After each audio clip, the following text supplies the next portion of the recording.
We're going to go ahead and call this meeting to order at 6:33 p.m. So before we get too deep into our agenda, let's go around the table and find out who we are. I'll go ahead and start. I'm Chris Gutierrez. I garden at Main Street, and I'm the chair of this advisory group. I'm Ken Hansen. I garden at Park Drive North, and I am vice chair.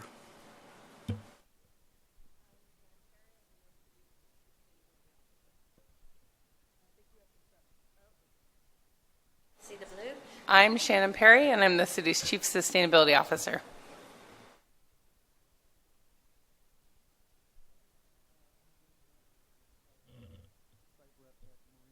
Garden.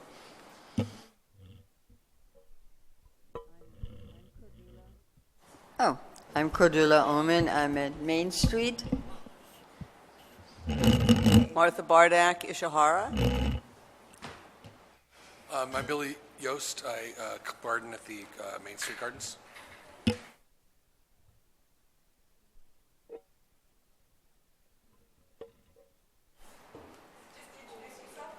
Yes. Yeah, I'm David Blundell. I am an anthropologist and working for community gardens.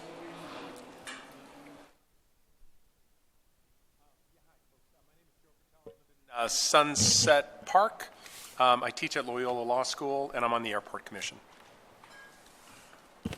Officer Stephen Hollowell, Beat 1 Neighborhood Resource Officer, which is the California on the north side all the way to the beach. I go to Lincoln on the east side, and then Main and Rose on the south side. So that encompasses all of Beat 1, and there's 4 beats within the city of Santa Monica as it applies to the police department.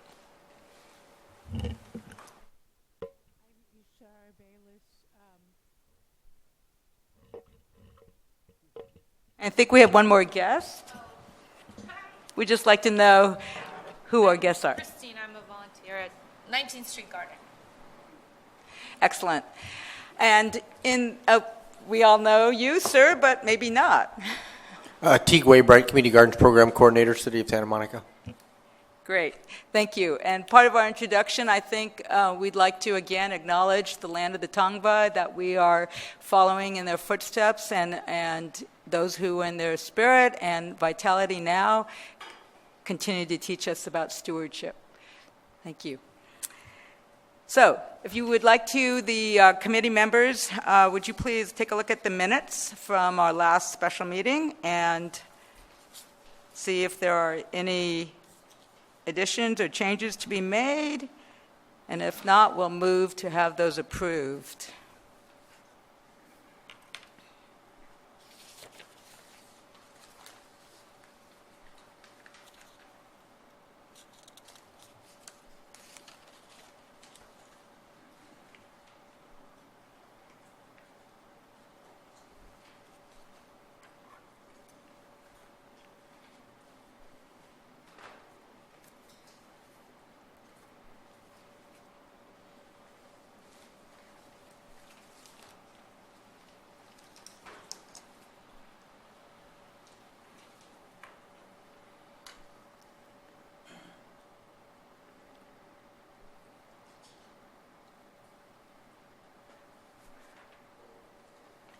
With that, is there a motion to move to approve these before we discuss any changes or additions?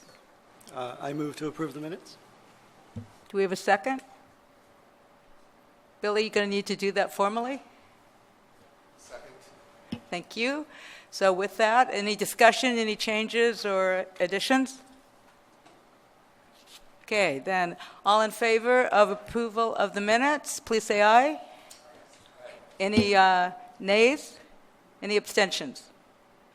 Passes unanimously. Thank you. All right, we're going to move on to unfortunately accept a resignation of one of our site members who was here, a site representative who was here at our last meeting, Andy Lieberman.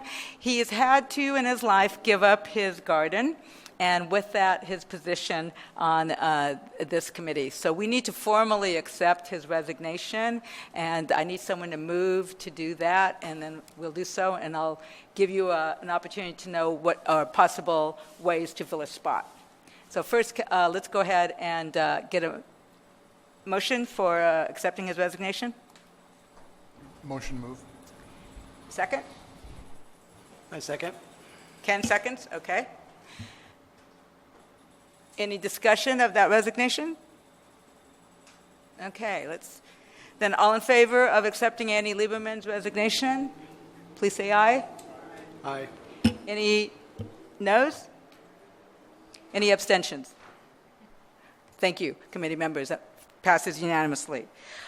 We do have, though it's not agendized because we didn't have a definite, we do have a nominee who will step in, Tracy Slocum, who is at Main Street. She happens to be one of our neighbors, Billy, and so she knows that we can agendize her nomination at our next meeting, and then she'll come to it, and we can indeed, with your support, accept the nomination. So with that, we'll go ahead and move on to a wonderful guest. And we do have one more site rep who just came in, Cynthia Rose. So you know Cynthia is at Park Drive South. And thank you, Cynthia. And so I just wanted to say, instead of giving a chair report this time, I want my time to go to the Chief Sustainability Officer and a dear friend and an amazing leader of the Office of Sustainability and Environment that we are all blessed to have in Santa Monica. And I just wanted to let you know, Shannon and all of us have worked very closely. Shannon, if you recall, it was like about 2009-ish that you first came to the gardens, and we created the liaison position. And Shannon asked us to form a way to be in the sustainability plan back then. And that became true in the 2014 update.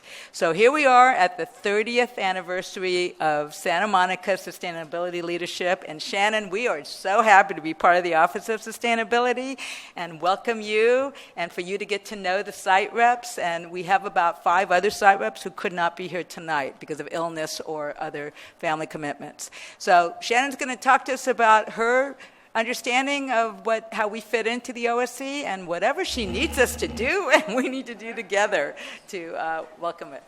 Thank you. Sharon, you're welcome to stay there, or you want to take that? I'm going to turn the lights off.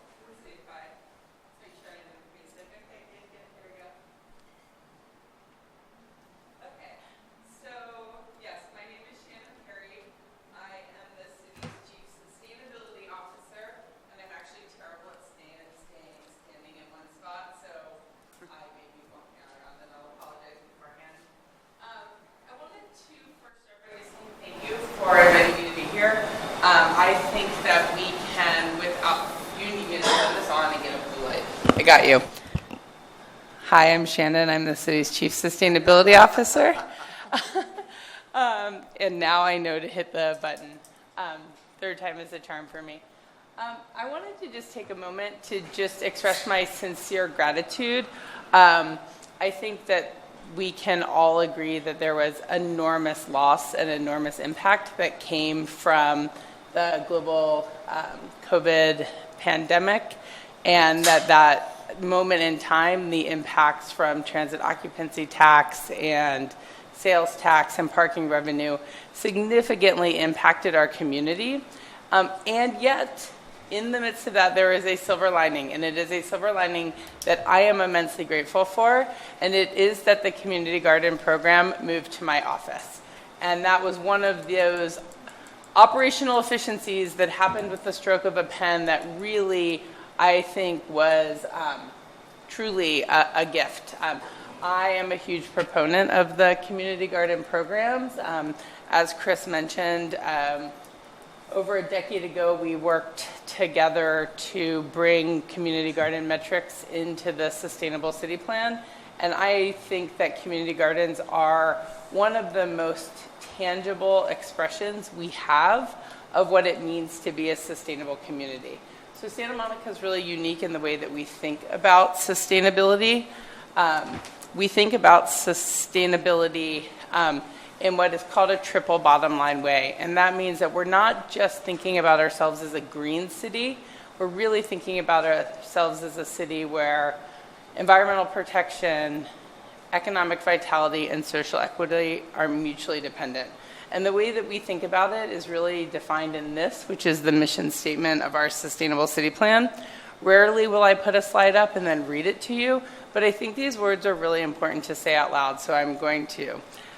Santa Monica uses the power of community to enhance our resources, prevent harm to the natural environment and human health, and benefit the social and economic well-being of the community for the sake of current and future generations.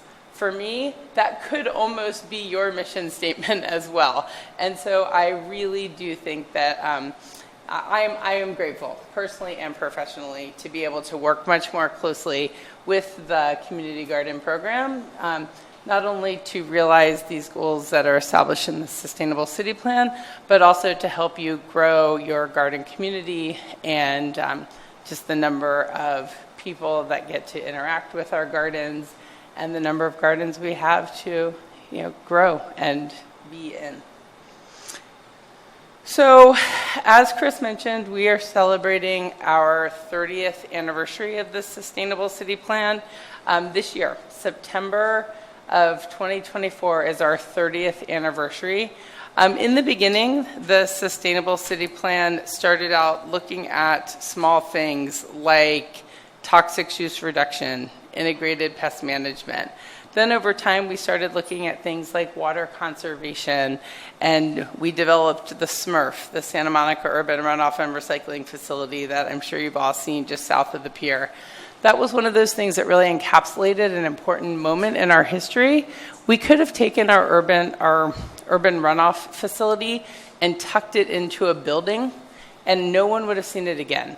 But we wanted to make that municipal infrastructure really visible because it contributed to water conservation and the development of additional water resources. So it really was one of those places where we made a strong stance that we wanted to make our sustainable practices visible. Again, something that I appreciate about your community. You make sustainable practices visible. Over time, in 2006, 2007, you started to see the city start developing a commitment to LEED certified buildings. Then you started to see the city move through a single-use plastic bag ban. The city of Santa Monica actually developed the environmental impact report that every city in California used to pass their single-use plastic bag ban. We decided that there was no point in every city needing to fund their own, that we would do one that was called a master environmental impact assessment, and that we would make it available for free to all California cities. That was in 2008, and it was just this year that the loopholes in those bans were closed. We also work on things like electric vehicle infrastructure. We've had we do municipal composting. We are electrifying our Big Blue Bus.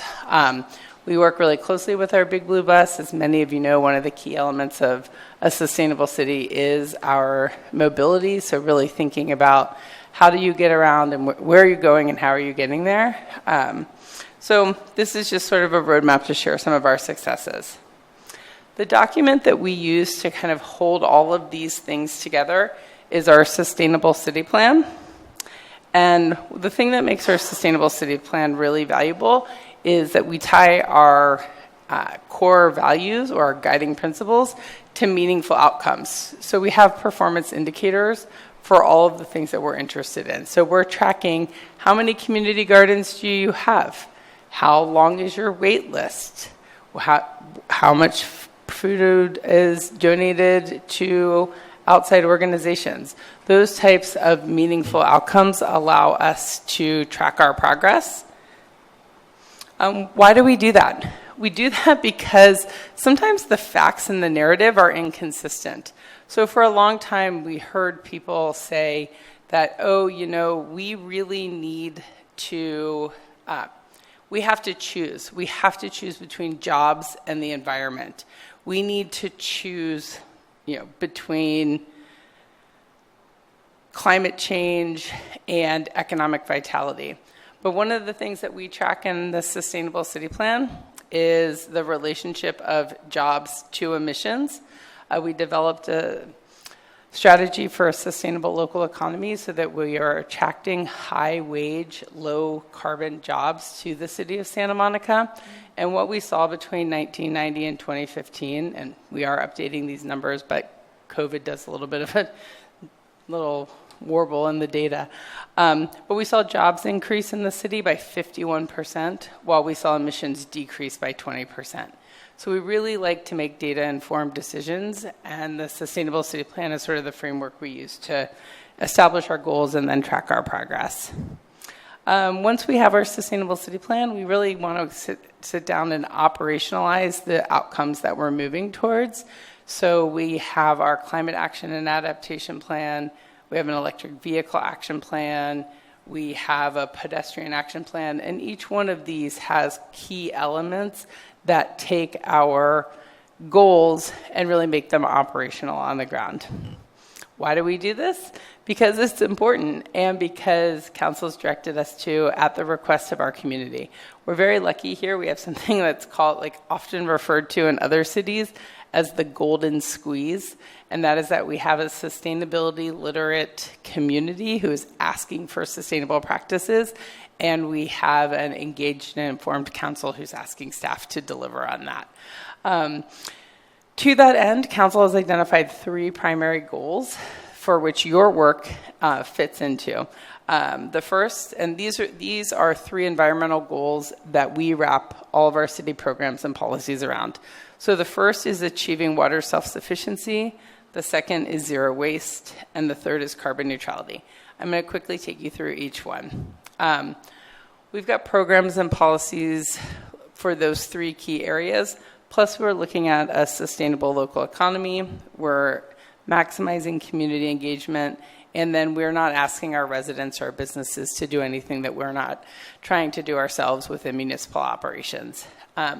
For water self-sufficiency, we have the Sustainable Water Master Plan, and the primary metric that we're really asking people to really pay attention to is water conservation, primarily outdoor water use. So water efficiency, investments in outdoor water savings, those are the most effective outdoor permanent water savings that you see people having these days. When it comes to water self-sufficiency, like, how do we know it's working? Well, when we had those major storms over the last year, our new water treatment and capture facility right here to the west of you captured a significant portion of water, one of the most innovative water capture and treatment facilities in the country.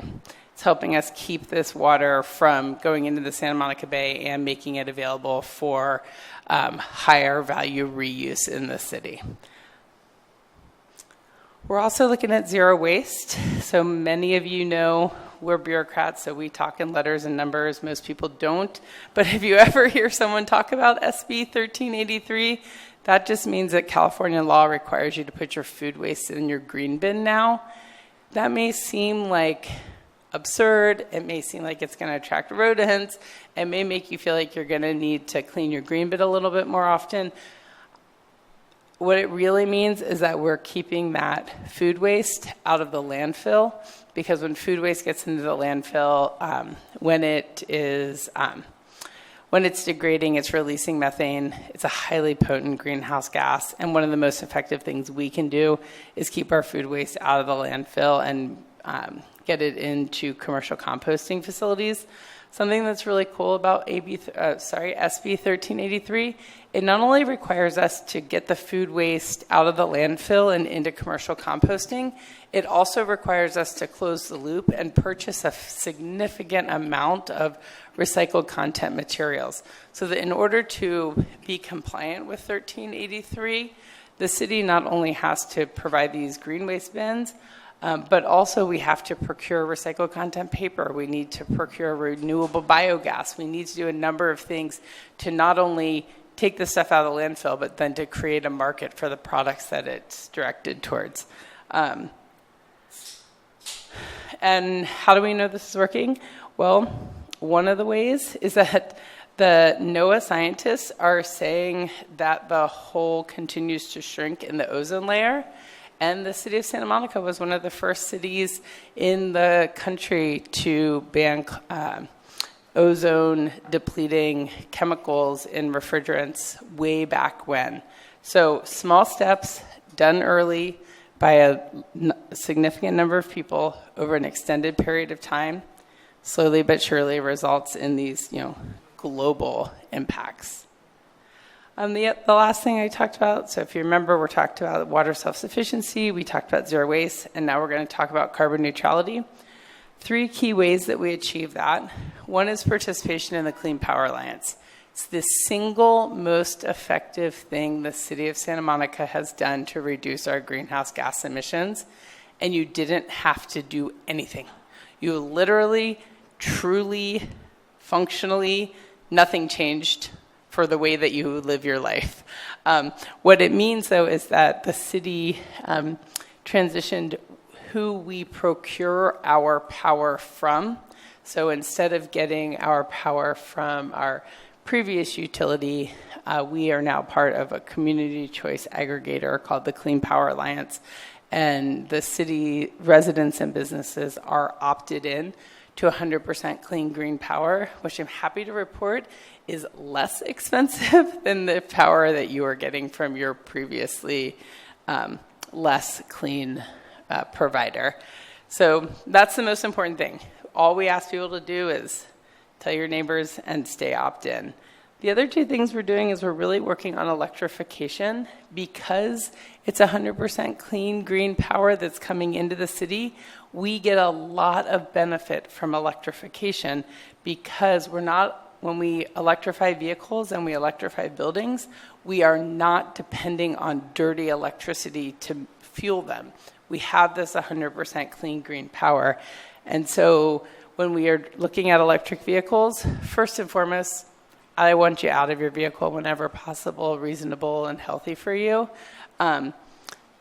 Walk, bike, ride share, take a bus, and then as your last resort, take a single occupancy vehicle. When you take that single occupancy vehicle, electrify it. That's really the order of operations. The other thing that we're starting to look at here is electrifying buildings. So the city of Santa Monica passed a REACH code to electrify our new construction. Electrification, all electric buildings are less expensive to build and operate over time, and they also reduce the health risks associated with natural gas. Many people don't know that natural gas is a convenient name for methane, and that is what you're burning in your commercial kitchen and many heaters inside your home. So we're looking at electrifying buildings. Our primary focus was new construction, and now we've moved on to considering options for electrifying existing buildings. Don't fret. I know many people love their gas stoves, and they're not at risk. Why are we doing this? Because the city's made a commitment to hitting carbon neutrality, and our biggest sources of emissions in the city come from vehicles, and then they come from buildings. In the interest of time and boredom, I will not actually draw you through the details of this slide, but ultimately what we're talking about here is we're talking about reducing emissions from buildings and vehicles. This is a different way that we think about emissions, and this is about consumption-based emissions. So not where do you live and where do you drive, but how do you live your life and what are the most important things you can do. From a consumption-based perspective, the most significant thing you can do to reduce your emissions is reduce your consumption of meat and dairy. You don't need to eliminate it. In fact, 1 day a week has a significant impact, particularly if your primary source of protein is red meat. Now, moving on to a couple of the other things I said that we're primarily focused on, our sustainable local economy. This is sort of silly for me to talk to you about it because I see green business. I see a number of you who are involved in this in the room, but I will just for everyone's benefit. We have 4 primary programs that really integrate sustainable practices throughout our local business community. Our Green Business Program is a free program open to any business in Santa Monica. We walk you through greening your business, literally taking toxic chemicals out of your bathroom, replacing materials in your supply chain, helping you install water conserving fixtures, etc. Our Green Business Certification Program is for businesses who've already made those investments and they want external recognition so that consumers can know about their investment in sustainable practices. I recommend that you look for that little round green circle on the businesses that you frequent. Many of them, like Co-Opportunity, Patagonia, many of the nail salons on Main Street in Montana have all participated in this program.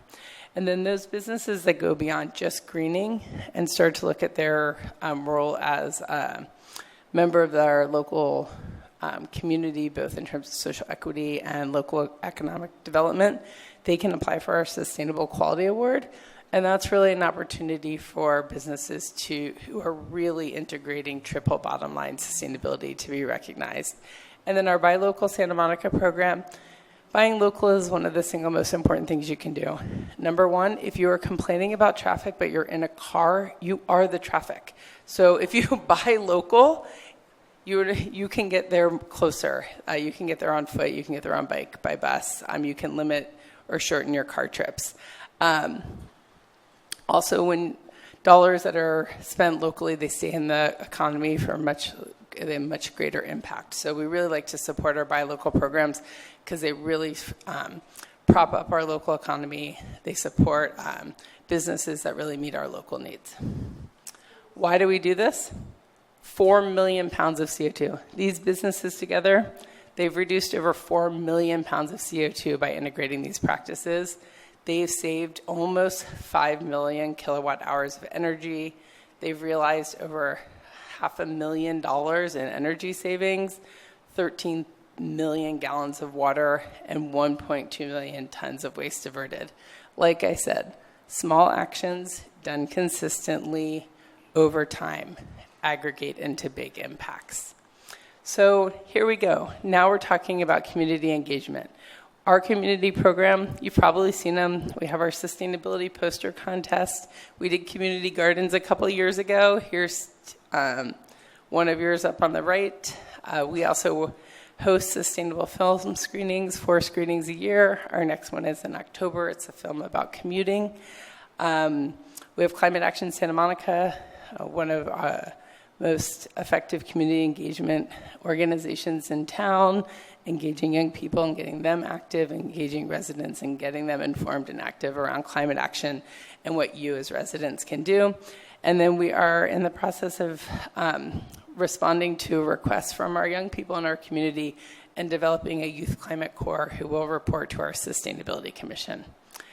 I told you about municipal operations. I don't want to take too much more time, but what I want you to know is that we're transitioning our municipal fleet to run on alternatively fueled vehicles. I don't know if you've gotten to ride one of the all-electric motorcycles that our police department has, but it's slowly but surely. Everything from electric beach sweepers to police motorcycles to trash trucks and Big Blue Bus. We're highly focused on sustainable procurement. We really want to close the loop and create vibrant markets for sustainably procured materials, and we're committed to building sustainable buildings. You are, in fact, in a LEED certified parking structure. I personally take issue with LEED certifying a parking structure. Like, it's basically a hotel for single occupancy vehicles, but it was built with sustainable building practices in mind. Finally, sustainability in action. This is you. The community gardens, the Santa Monica Public Library, our Beach Dune Restoration Project. Each of these things are the places where our programs and policies come into day-to-day interaction for residents. So you've got your community gardens, you're out there, your hands are in the soil, you're building community, you're growing food, you're beautifying neighborhoods, you're modeling the heart of what a sustainable city is about. People often talk about a sustainable city as being 3 legs of a sustainability stool: equity, the environment, and economics. But I think people forget about the purpose of the three legs of a stool. Like, the purpose of the legs is not just to exist. The purpose of the legs is to hold up the seat, right?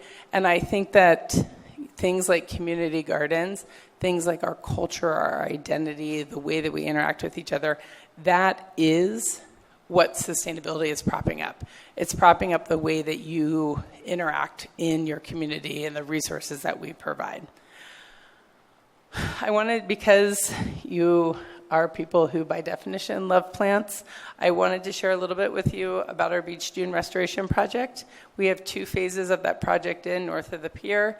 We are planting native plants to create habitat for endangered species, while also creating the conditions for nature to evolve these beach dunes, which are the natural state of our beach. They also are the most cost-effective and effective way to protect our coastal resources from storm surges and sea level rise. We collaborate throughout the neighborhood to make sustainable practices practice. We get recognized for the work, but that's really not why we do it. And it's been 30 years, and that's something to celebrate. It doesn't mean we're perfect. It doesn't mean we don't have work to do. But we do have a lot of events to celebrate the successes that we have made, and I think we can just share. I don't need to walk you through them as much as share them with Teague, who can email them out to you. We do have a seed saving workshop at Ishihara, though, so for those of you who are excited about that, please join us. With that, I'll take all the questions you have.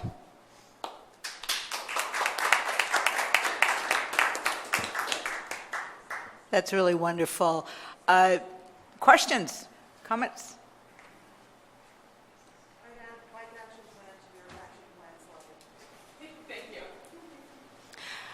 Do you mind commenting slightly on the Sustainability Bill of Rights and the living building? Sure, absolutely. I know. What do you put in a slide without taking 4 hours? Sustainability Bill of Rights. City of Santa Monica is one of the first cities in the country to bestow upon our ecosystems the right to flourish and thrive. This was a really important step because it allowed us to codify. I know, stand here. I'm so sorry. I'm just so not used to standing in one spot. I apologize. I felt like so monotone while I was talking. You're so good. Thank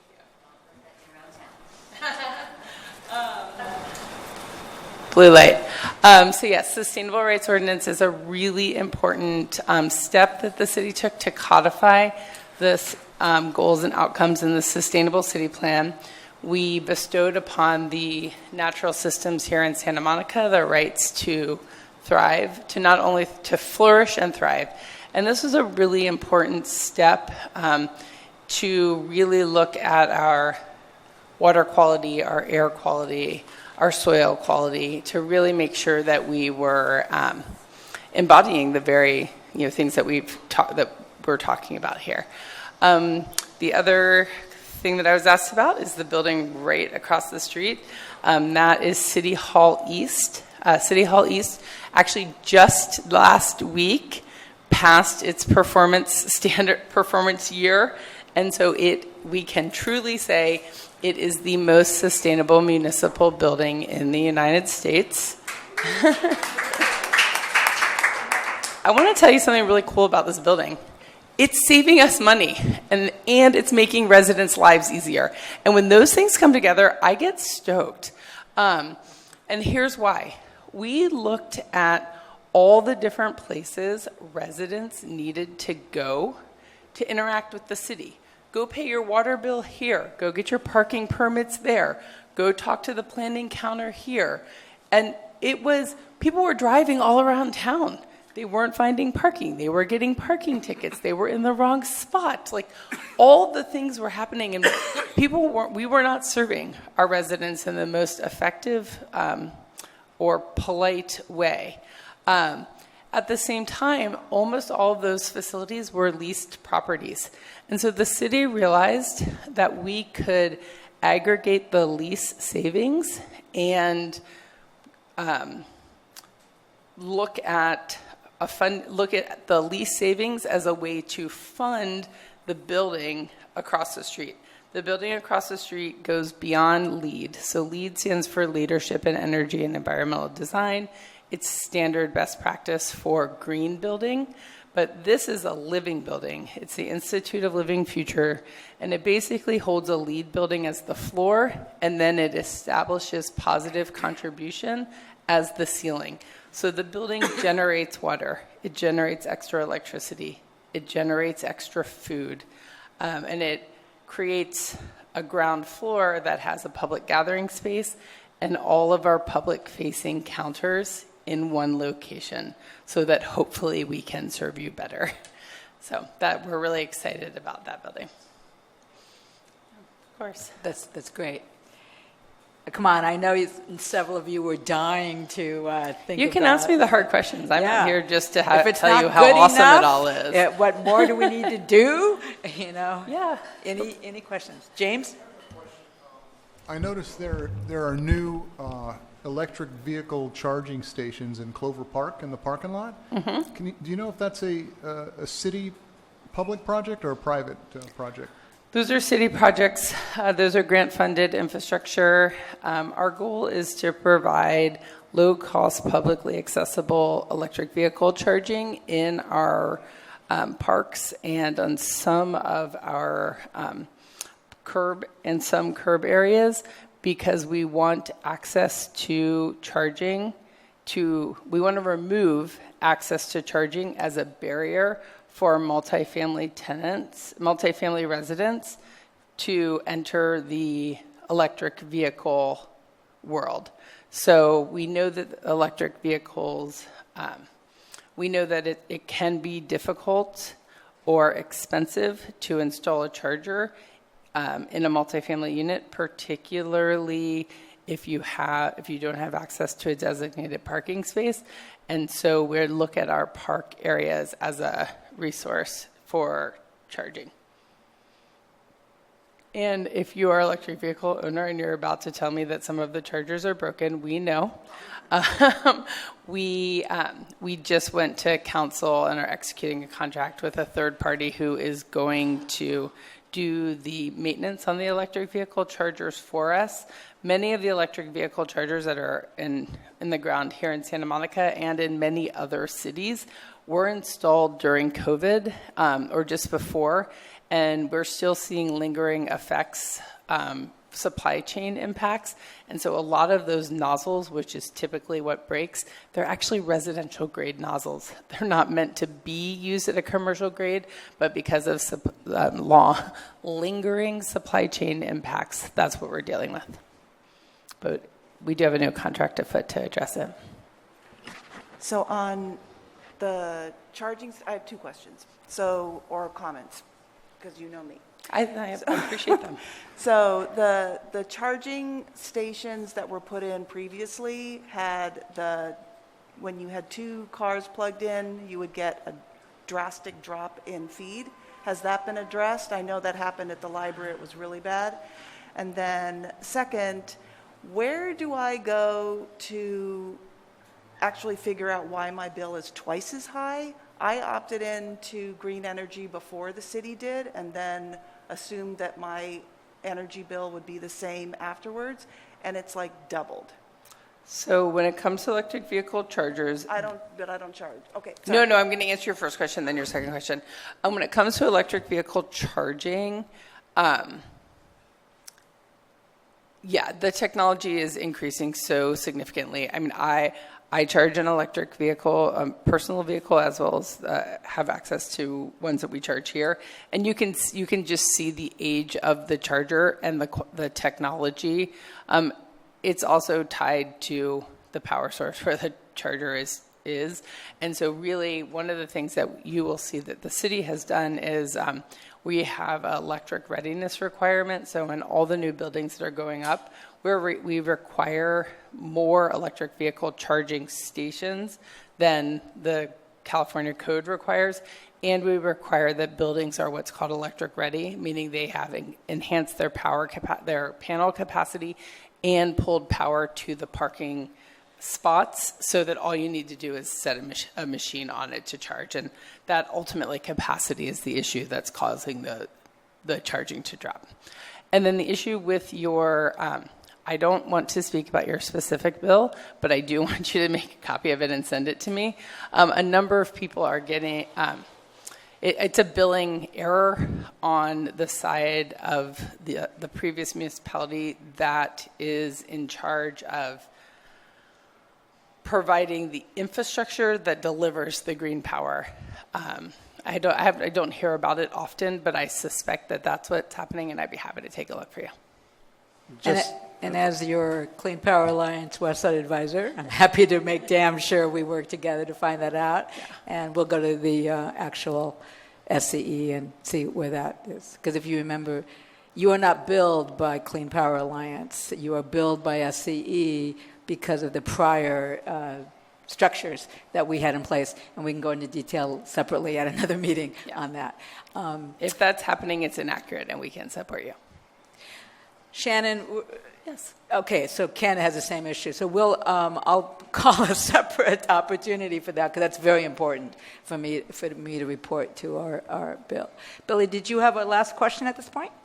I was just going to say I don't have an electric vehicle, and my electricity has doubled in the last 5 years as well. So I mean, it might not even be related, possibly. Yeah.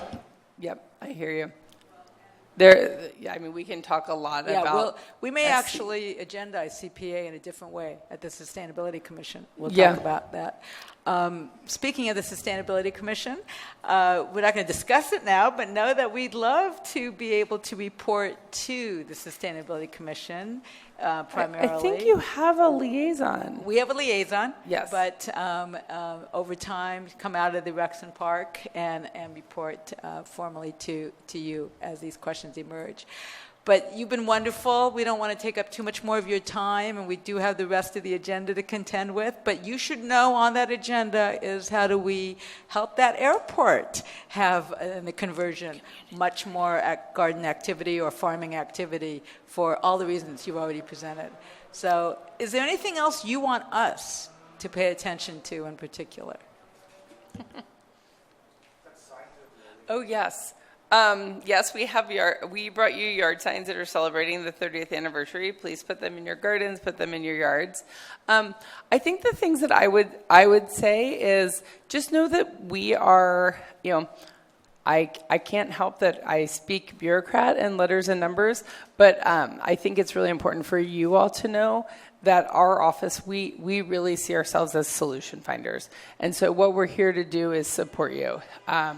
If there is an issue that's coming up where you're having an issue and you need to balance plant growth and urban forest, if you need to balance, safety and access, if you need to balance water conservation and plant health, like each one of these things, like we understand that this is a dynamic dance, and where our job, like we're never going to pit people against plants. We're not going to pit, the economy versus the environment. We're going to really look for solutions. And so what I would say is, please know that our, euphemistic door is open. Our inbox is always open. And, I am happy to help, as is my team. Like we're thrilled that you're here. We're thrilled to have been able to add Marine Park in the short time that you've been with us. We are excited about 19th Street. And I, for one, am not inclined to stop there. So, Shannon, thanks a lot. We know you have a full day all day, so thank you for spending some evening time with us, too. Thank you very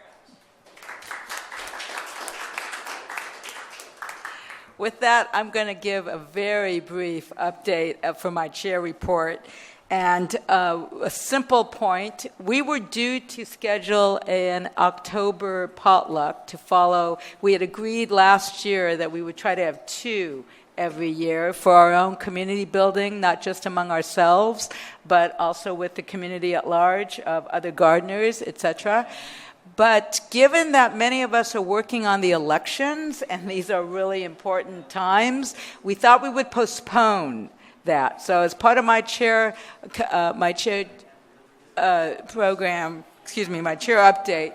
David, do you mind taking your conversation? David? Shannon, do you mind taking the conversation outward? Thank you. So if you don't mind, if it's okay with you, we're going to postpone that October, put our potluck into the holiday season and try to have a more relaxed, ideally relaxed time post-election, and we'll see where that goes. Secondly, I just wanted to build on what Shannon had addressed. We had the August 27th retreat, and most of us could be there, and so we'll continue following up with you on the different subcommittees. You'll hear ideas that came out of that are in tonight's updates, and we'll be discussing particularly the airport and some of the citrus ideas that we can employ. And then finally, I wanted to make mention that we will kick off, as you'll see later, our 50th anniversary. Finally, we'll activate that and get going. So with that, Teague, do you want to dive into these staff reports? Certainly, I can do that. I threw a picture up there. James and Linda and Andrea from Marine Park went to the Baker Creek Heirloom Seed Expo up north a little bit, and that's some of what they came across. James, you want to say anything about it? Yeah, it was a lot of fun. I went last year, and it's basically a trade show for heirloom seeds, and there's some sustainability issues, that a lot of panels with different gardeners, a lot of YouTube sort of gardening channels were represented, and but the best part is at the end of the day at 3 o'clock they have a seed exchange giveaway, which last year was a little disorganized, kind of like a feeding frenzy of everybody mobbing and getting all the free seeds. People are encouraged, but this year they had an organized line, and so I hope to plant some of the seeds at Marine Park that we all gathered. Yeah, it was a lot of fun. I highly recommend everybody going. This was the 11th anniversary. It's at the Ventura County Fairgrounds every September. So, yeah, a lot of fun. Great, and that was, that's some of the stuff they saw. I think it's really, really fantastic. Those Baker Creek seed catalogs are fun, certainly fun to look at. So garden status. So I was asked to give kind of a garden status update of everything. Over the summer, well, let me just say I know that Main Street has a few openings. Currently, there are 2 small gardens that are going to be open along the Nielsen Way side. 11S, which has always been a problematic one with a bunch of weeds under the sidewalk, and Andy Lieberman's garden is going to be open. We have 2 people that are kind of set to fill those once we work on the 11S a little bit more, but Andy Lieberman's will be filled relatively soon. And then there is the larger one that's over on the Main Street side that was Donald Sutherland's. I've just been really slow kind of getting over there. I thought we would have a better run with our California Climate Action Corps crew with their volunteer work days, and it just never really kind of panned out. So we're going to try to reimagine that. But that garden plot over on Main Street will be split in 2. It is nearly 400 square feet, so we will be splitting that too, and so adding another community garden spot over there on Main Street. There's a 5th garden that is expected to be released the end of September, and there are a few gardens that have not yet fully paid their permit fees that may also be released come end of September. Park Drive has 1 plot that has been abandoned in the south, and we already have a family that's ready to fill that in. As you know, sometimes those require letters from us that give them a certain number of days before things come out, and then they get backfilled. But there's a family eager to get in there. And then a longtime gardener over at Park Drive North, Fatimi Ghulam, was unable to continue gardening. He had the fence around his garden in Park Drive North. That fence has come down. Most of the fence posts have come out. And Alan Toy has asked about turning that into an ADA, a handicap accessible plot. He's in his wheelchair there and suffers greatly under that oak tree. It is a severe, not just the shade, but the acorns that are dropped and the debris that are in there do cause problems for his wheelchair. He doesn't complain about it very much, but has asked us to look into transforming the plot that Fatimi was into an ADA accessible plot. So we're going to get some bids on adding in just really putting in some decomposed granite, and then his garden beds would be possibly moved down there to kind of give him a little bit more space. What that space that he exits turns into, I think we will, Ken and Frankie and Cynthia and I need to set a time, and maybe we can do that before y'all leave, to meet to talk about some improvements over there at Park Drive. Okay? Euclid Park is filled, has everybody in there, and Marine Park has one that has been vacated, and so we'll be filling that soon. And then there are 2 additional individually available to be rented plots that we've been using kind of as a communal model for a while. We had some really hard times getting that garden kind of up and going. The soil wasn't working very well the first year. It just was really saturated. But James and the gardeners and the other volunteers really did a nice job of continuing to work, and it seems like it's turned that corner. So we are going to release 2 other additional plots to the wait list, which will bring the number of rented plots over there to, I believe, 7, 8, 9, 13.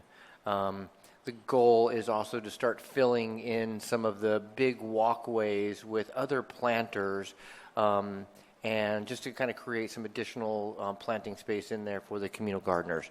So that's that one. I'll hit road and activity here in just a minute. So let me skip down to 19th Street. It's moving forward. We are phase 1, phase 2. Phase 1 was really the clearing, grading, and making it an accessible, safe site. The bids for construction we are actively taking bids now. They have to have all of them in by the end of this month. Middle of next month, we will have selected a contractor. The wheels of city government will slow down at that point. They've been going slow. I mean, it's 2018 since we've been talking about this, so it can't go much slower. But we are very close to starting construction. I would expect that shovels, something will be happening by the end of this calendar year that will be going in there. As you all know, or don't, maybe you remember, most of that funding is coming through CDBG. We do need to have a meeting soon, but a lot of that money all of that money is coming from community development block grants.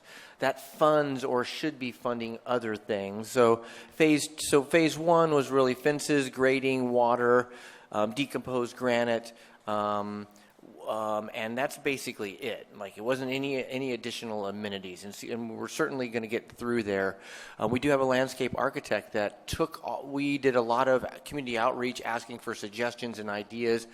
We took all of that and coalesced it into a couple pages of suggestions and ideas, and a landscape architect is currently working on creating kind of a couple sets of plans that will then come back out. We'll come to this group, but really we'll go to the steering committee that's working and the local community to get that feedback for finalization. We expect those designs to be brought out to the community sometime next month, with the idea that we hopefully, as the clearing and the grading and all those comes through, that the next CDBG funding cycle, which will take place in July of next year, would be available, and we would be able to just fill it all up with the sheds and the compost bins and all that other stuff. So I'm very close to having that project kind of activated, I expect. Shannon and James and I have had a lot of conversations, like if we can only get through phase 1 and we don't have that money available to put the shed and all of those things on, because some projects, like the community kitchen at Virginia Avenue Park, were promised many, many, many years ago. Playground needs to be repaired. There's other things that need to really happen over there. That those may take priority, so some of the money may continue to trickle in. Nice thing about the CD Community Development Block Grant Funds is that it's an annual funding cycle. There's always funds coming in. The Pico neighborhood is really one of the only areas that it can be utilized for. So, we, even if it's, $20,000 one year, $50,000 the next year, we'll be able to slowly make the improvements to kind of create the site that we want to over there. So I'm really excited about that. We've continued to have conversations about new community garden going in at Reed Park. That sounds like it's going to be happening.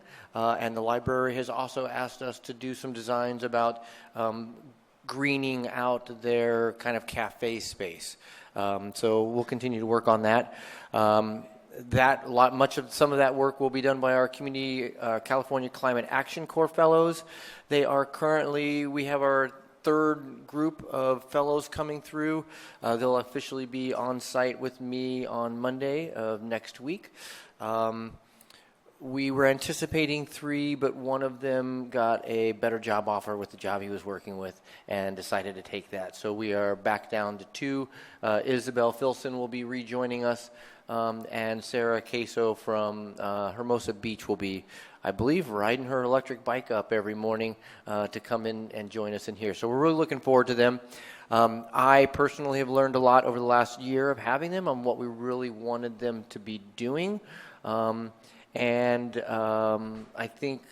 know that they will be working on organics recycling, but I really want them to work on helping us kind of like organize and make some improvements into our existing community garden. So installing the tool sheds that we're getting in, the new tools that are coming through, organizing the shed at both Ishihara and Marine Park, doing more signage and creating more accessible and visual signage around the gardens is something I'm going to really have them kind of focus on. But again, they'll be here Monday. Actually, maybe out there on Saturday for the thing. I did just want to kind of touch base on, just so you all know, like what's going on like throughout our gardens. First Saturday, Orchard Care Crew. Second Saturday, Main Street event. Third Saturday, Ishihara event. Monday, volunteer work day at Ishihara. Tuesday, volunteer work day at Marine. Wednesday, volunteer work day at Ishihara. Thursday, volunteer work day at Marine. So 2 monthly workshop, monthly donation program going on. There are a lot of events and happenings going on with us, and I think that our California Climate Action Corps group that will be coming through will certainly support us immensely in there. Let's see. I did mention to Chris, we had initially started having Garden Advisory Committee members walking. We talked about having them getting support or giving me support on the gardens because inspections, because it was kind of a one-person doing it. A lot of the reason we weren't having advisory committee members was because of, not that there was, but concerns about conflict of interest. And Shannon and James are both very concerned about that. So I expressed to them that I needed some support. And so James, my direct supervisor, has committed to being that person to walk with me consistently every month. What I am sharing with him is afterwards is a kind of a spreadsheet of how many gardens we inspected, how many citations we issued, how many letters of term forfeiture may be out there, how many gardens are open. And I think that would be a good information that after we get it all resolved after inspections, that we would share with you all. So you may not necessarily see who the names are, but I would expect that you'll be able to be like, oh yeah, I probably know who got that citation because it looks like they probably deserved one. Won't necessarily toss out names and things, but we do get concern from gardeners that the Garden Advisory Committee members are unduly affecting the inspection process. You're not. that isn't happening. So it is just, but it is out there, and we want to make sure we avoid any looking of conflict of interest. Okay, so as of now, no need for anybody to go out there and meet me on inspections. But I do think having monthly meetings with all of the site reps at their own sites. I certainly see Ishihara and Marine on a regular basis, but Euclid and Park Drive and Maine, I think we should be better about having a kind of a group meeting on a monthly basis. Okay, rodents. They're still out there.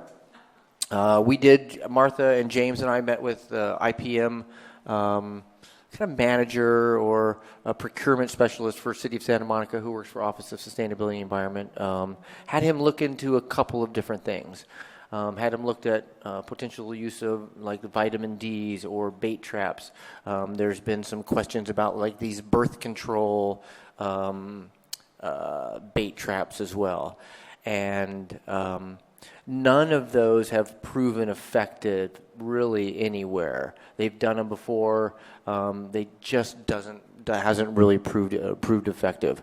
Not a lot of long-term research on how they move up the food chain either. So I don't know that is necessarily an avenue for us. And I've talked to a couple of other community gardens around Southern California and around the nation, just kind of reached out through our American Community Garden Association network, asking kind of what they're doing. And really they're doing a few things. Focusing on traps, so using snap traps is really what they're doing. Protecting of crops, so row covers, those types of things.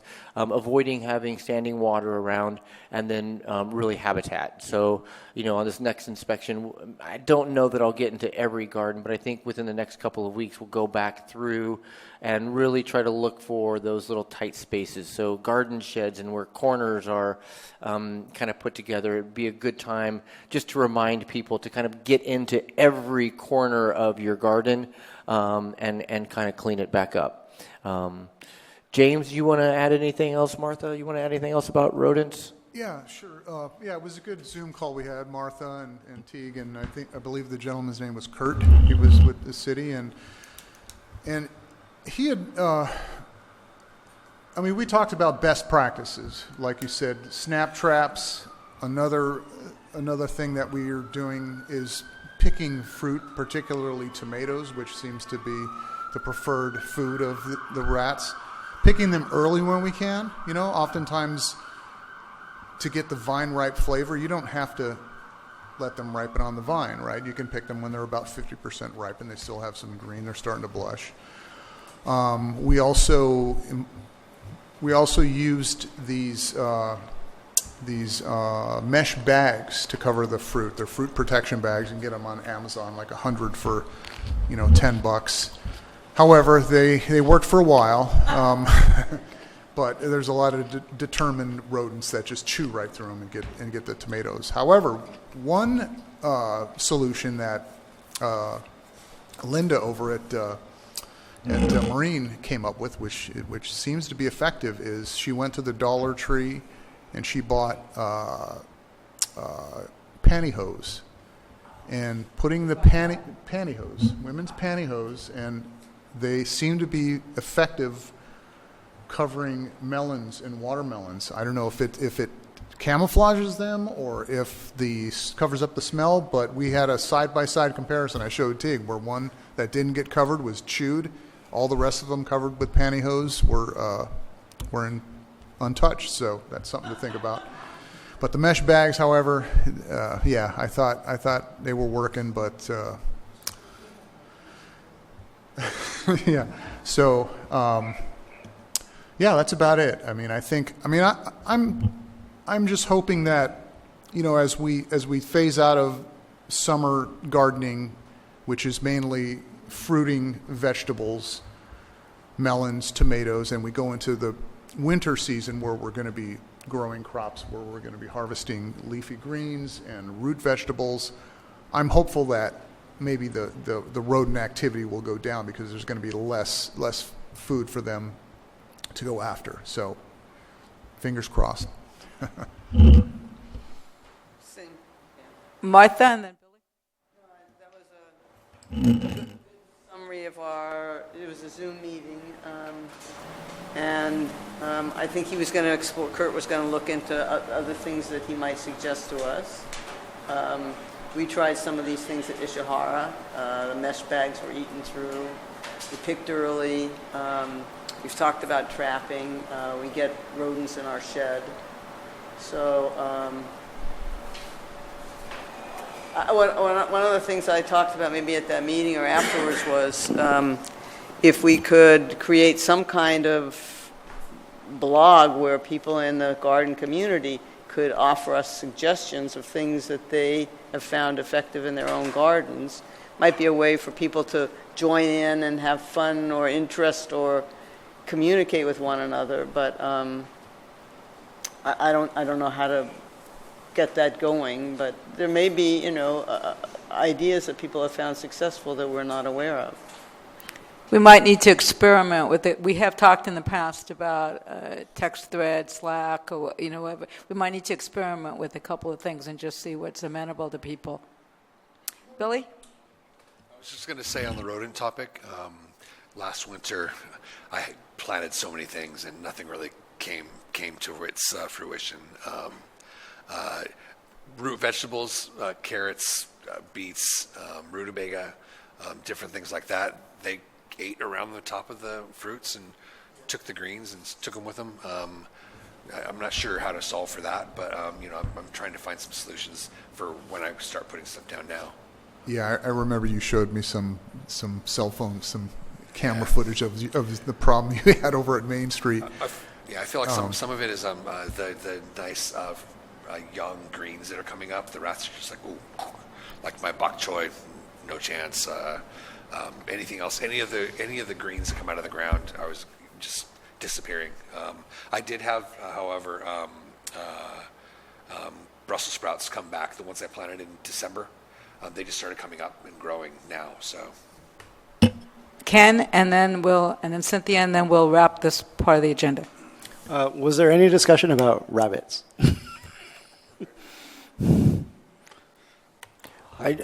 There was not. Okay. We asked him. He was not sure about any of that kind of thing, other than habitat. Is there any possibility of finding and hiring trappers? So yeah, I mean, we can put. We've asked animal control. They don't really go out and trap for rabbits. They're not considered an overly nuisance-ish species. We have some traps. They do require someone to check them daily, and preferably every 12 hours, kind of a thing. So if we wanted to try to put some out, I'm happy to have them be available. But in the past, we've had someone use one and then had an animal die from dehydration, and so pulled those. Didn't make them readily available. So we can't. Have you seen the rabbit recently, by the way?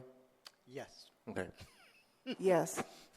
So what I'd like to do is, we do have a couple trail cameras.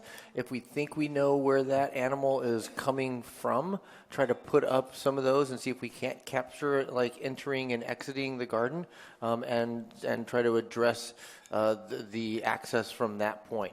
I know there's been some discussion about putting barriers up along the bottom. Really requires them to be dug in and put in. And anytime we've been at gardens around Main Street that have these fences that are difficult to get through, there's weeds and borders and all those other things that get underneath there. We can't secure the fences or the gates or the front gates and all those others. And again, it would come down to maintenance of that rabbit trap or those rabbit fences. So I think that if you'd like, we can talk about setting up a couple traps and then agreeing on a checking plan, and use some trail cameras to see if we can't figure out where they are coming from and to directly address that area. If you're okay with that, yeah. Cynthia? Yep, that would be good.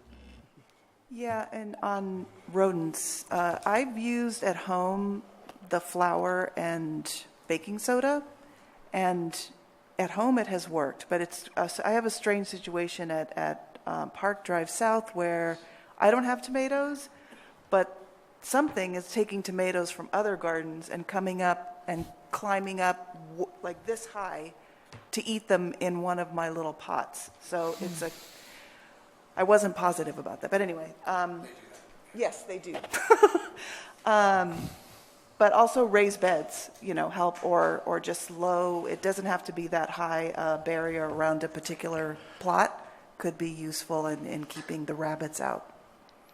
So, and just what we did agree to is that on our website and to try to send it out quarterly was to create kind of a best management practices with all of these tips and trainings. Back to just the point of communicating. We've talked about monitoring and having one of those. So I have reached out to our communications department about creating kind of a Facebook business, what they said they can do for us. And then individual gardeners would have to join it.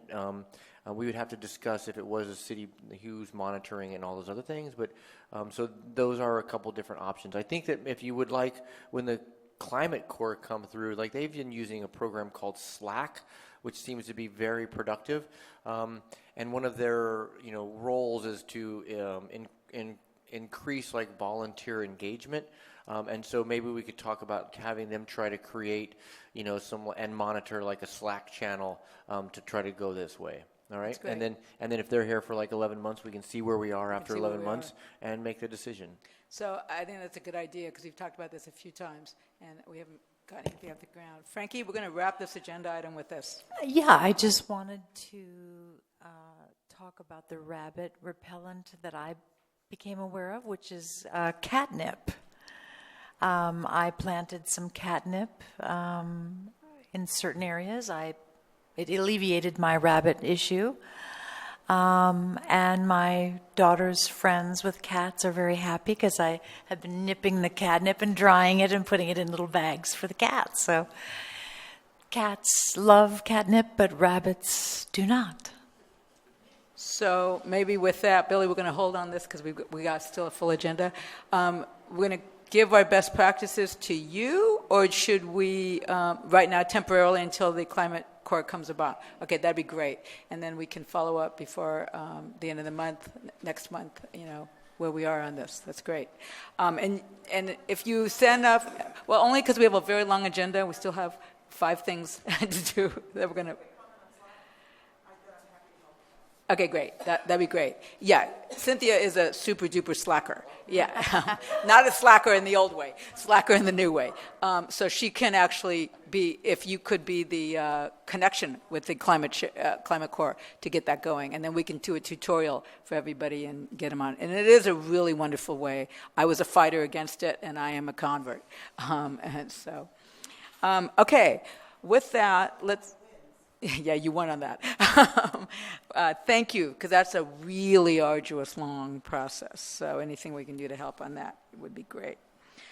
So Tim is not here. The next 7 is our agenda item discussing, it's really at the beginning. It's just a seed of a discussion about what is our role in helping the airport conversion include more than is currently considered. Not that anything's definite, but community gardens have already been part of the airport conversation for a very long time. And for those of you who do not know, we have had since, golly Moses, I think it's 2018, an actual design of community gardens for the place that's already come back to the city, to the community, where they used to tether the single-engine planes and such. But the city of Santa Monica didn't have the money pre-COVID to even capitalize that. That's where we got stuck.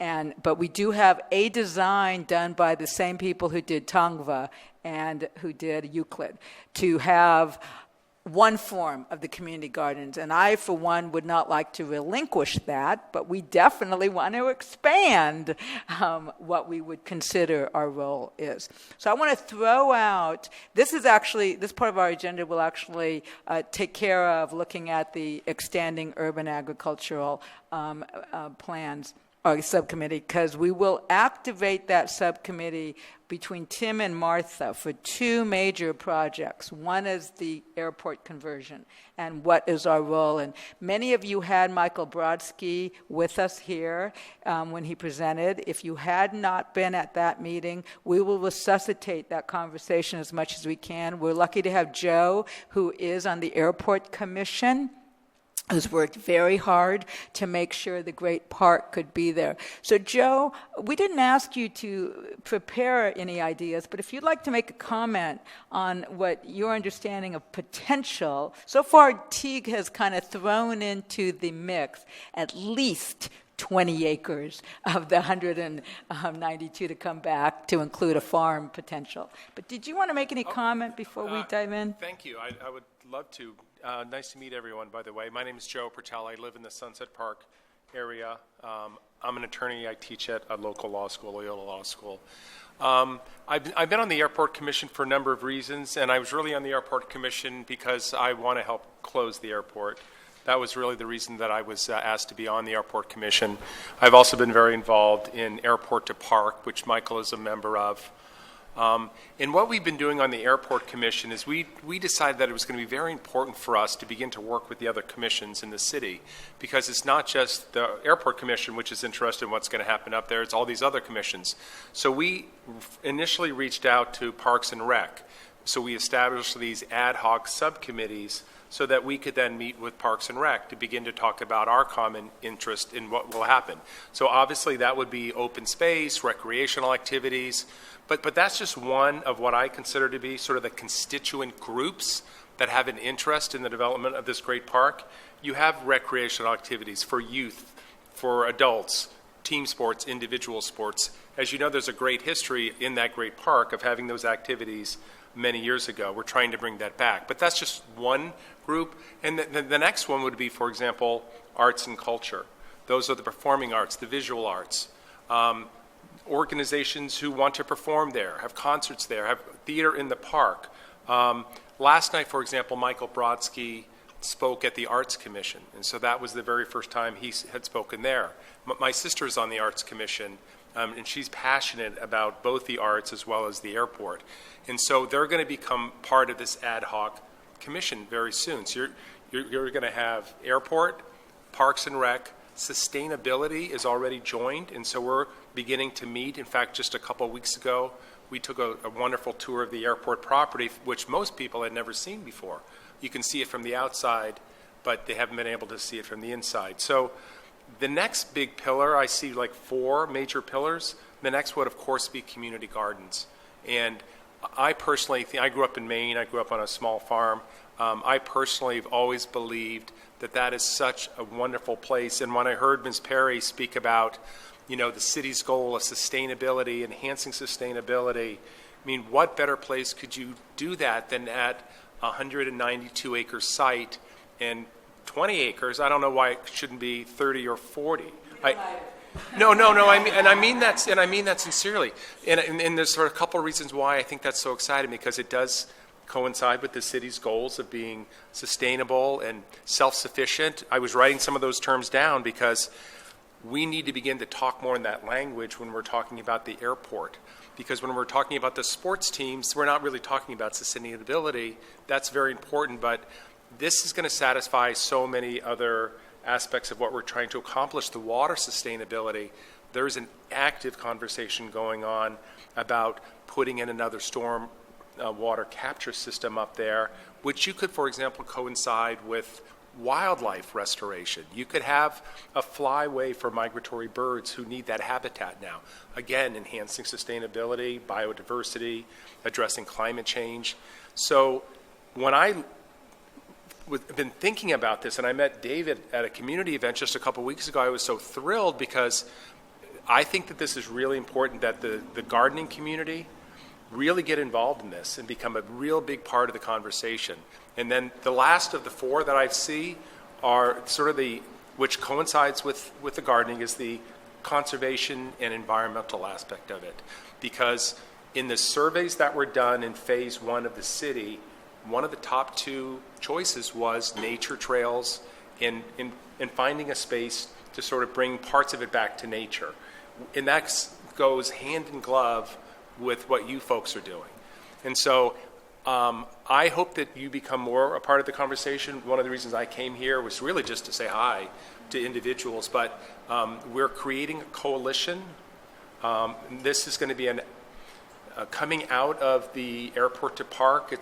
We're going to be putting together a coalition of community groups in all of those areas, all of those constituent areas, whether it's gardening organizations, community gardens, and we just want to educate the public and encourage the public to get involved in this process. And so that's all I have. Well, it's a great opportunity for us. We have been discussing our role in it, and so it's really timely that David and you connected so you could come here tonight, Joe. So with that, we have formal, Tim is really interested in this. I'm going to ask Tim to chair that subcommittee with Martha if she has time for the citrus part of it, but with Tim it will be for the airport. So can you help us stay in touch with this budding coalition so we can attend the first or the next meeting or whatever? Yeah, it hasn't been announced yet. It's not a secret because we're reaching out to people. Right. I mean, I can give you a general framework. Well, why'd you hold back on that? Only because we're pressed for time tonight. But it would be really ideal for our subcommittee that is we call it the expanding our urban agriculture, and so this will be the main project. Teak? Yeah, and this Saturday at the Ishihara Park Learning Garden, the group will be out there soliciting information and feedback from anybody who's willing to show up and give their feedback. So extra pancakes Saturday. That's a great opportunity I won't be in town, but if all of our friends in gardening world, even if they're not part of our program, it's really important to get them there.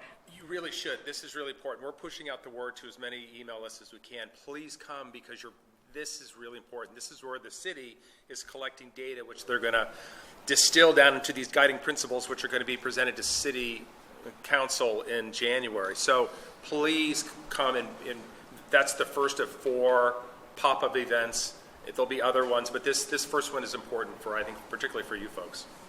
So that's easy because it's at Ishihara and it's at our regular. Is it also at 9:00 or is it a little bit later? Okay, it's at 9. Okay, that's great. So 9 to 11 or a little bit later, perhaps. We'll be there. Great. This is exciting. Any of your waitlist friends, any other people who are interested in gardening can also be part of that, expanding the urban agricultural piece, and then we coalesce in a more healthy, robust way. Speaking of coalescing on donations, Ishar is here for us to know where we stand on our produce donation program. Real quick. Just to say that, this Thursday we'll be doing our next harvest donation program to community core buildings. But just to mention, for the last few months in June, we donated 176 pounds to 22 households. In July, 173 pounds to 18 households. And in August, 70 pounds to 25 households. So we're getting nice, I think more gardeners are participating. We're seeing that in Main Street and getting some of the other locations. So that's really wonderful. Okay. It's great. You've done a great job, only because we're tight on time. And by that clock is a little bit slow, a little bit fast. So it's about 56 after the hour, and if you don't mind, we'll extend for about 5 minutes beyond the hour for us to get our work done. With that, you have, for most of you, probably have seen a single page of a draft letter. We don't have to discuss it, but I'd love you to give us feedback. This is the letter that we drafted to begin finding out how we can meet with the public landscaping, particularly the urban forester, and then take to Rexon Park. And Frankie, we'd love you to lead on this with us because it's Park North, and so it's Park North has a big problem, but others have issues too with the trees. And this is how we are compatible. with our urban forest and the habitat of the gardens, where there's not competition, but we haven't figured this out, and we particularly don't have a trimming regular, frequent enough system. Teague, did you have any questions or comments? I do have some comments. Is Matthew even the person that we're writing to? Was one of the questions. So if you, I mean, I can keep my comments and we can discuss it and just clean it up just a little bit. I mean, I think it's a good start. Move. And Matthew, yeah, he's the public landscape director, manager, something like that. So, yeah. Okay. So then you all have it in a digital form. We'll start a conversation with Teague on that, and then we'll get it moving because we need to get that to him as soon as possible so we can have a conversation with it. Yeah, make this happen before too long. Cynthia. In addition to trimming trees, and Park Drive South has a problem with this tree that was planted, which really needs to be coppiced. So. Are you talking about the one on the street? Yep. Yeah, I agree. Yeah, I think my suggestion would be to reach out to try to get onto the Urban Forest Task Force's agenda. I looked to see if they're still meeting. It was inconsistent, so I need to go back in. Because I think that will help.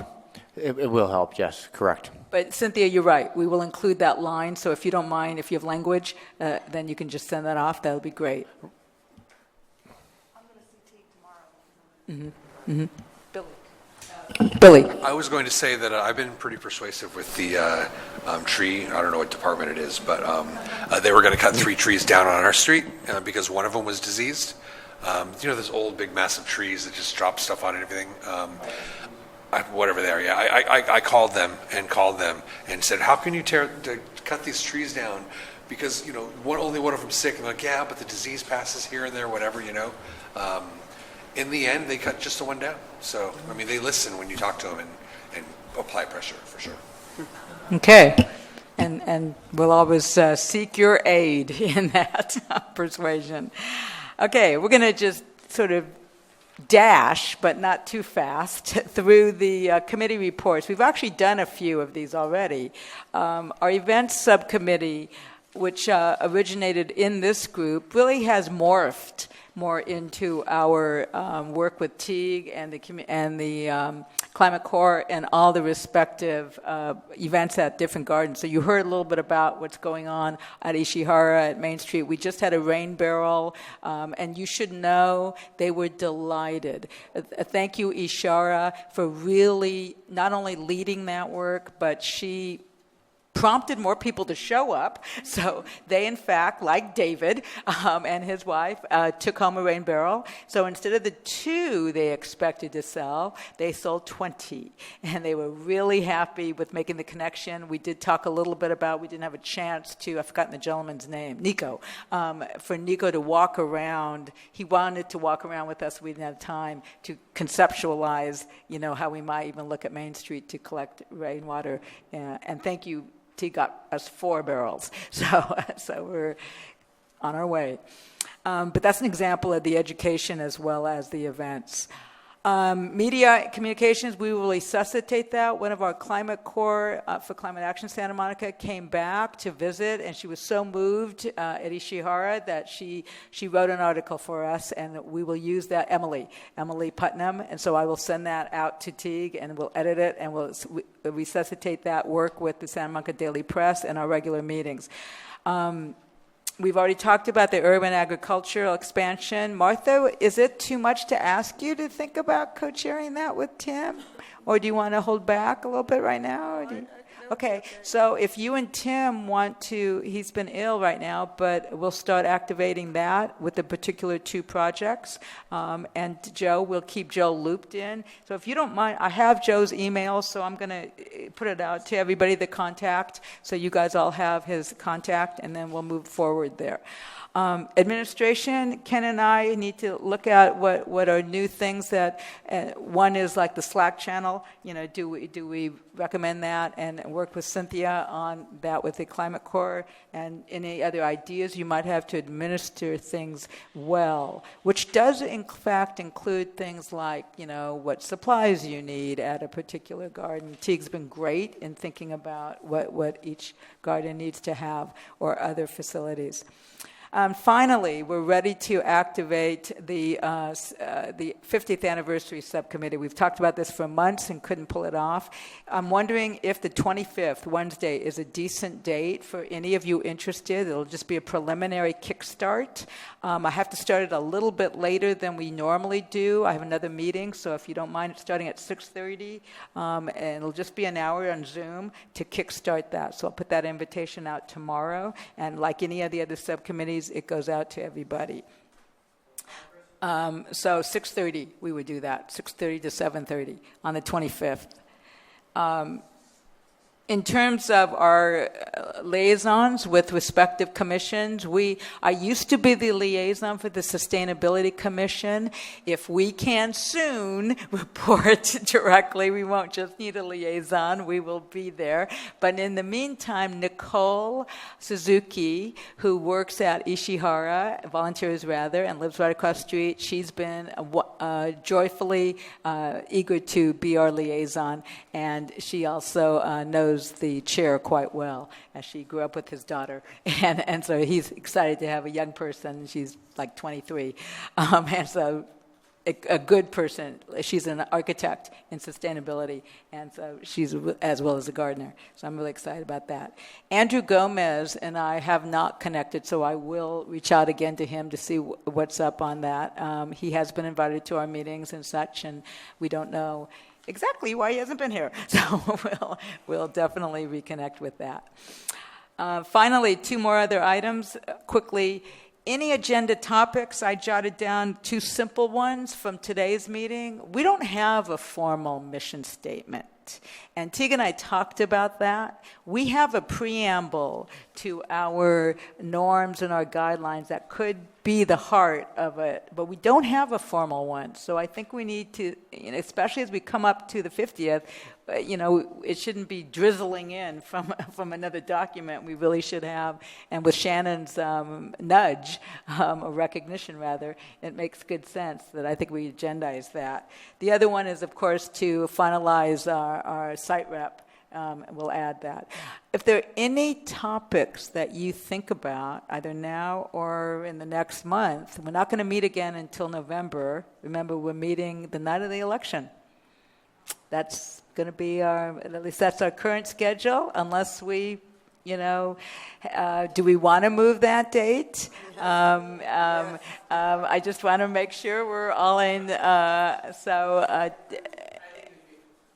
I think it would be good, just in case we have any conflicts of interest that are happening on that day. I think it would be a very positive day for us to move away from. That or heart attacks of celebration, we hope. I do know that November 19th, this room is not available. Well, I know it's also not everyone's favorite room, but it does provide these little things for us. So November 19th is unavailable for this room if we do choose that day. So we might look to the beginning of December, perhaps, maybe the first Tuesday in December, which would be.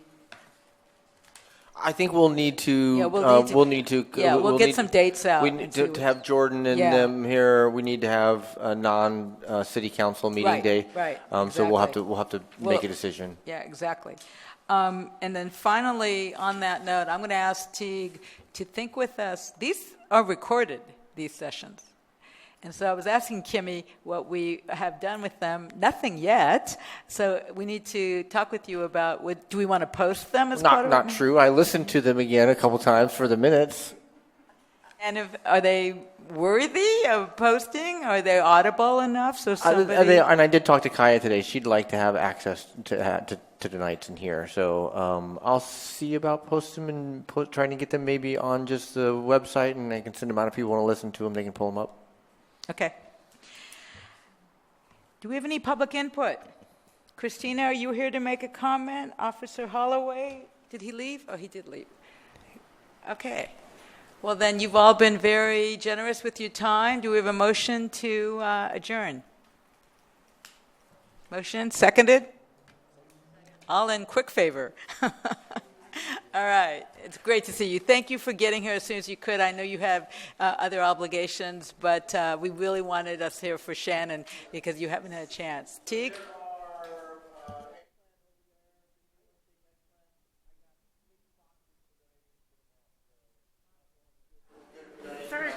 Joe, feel free to take whatever you'd like. And validations.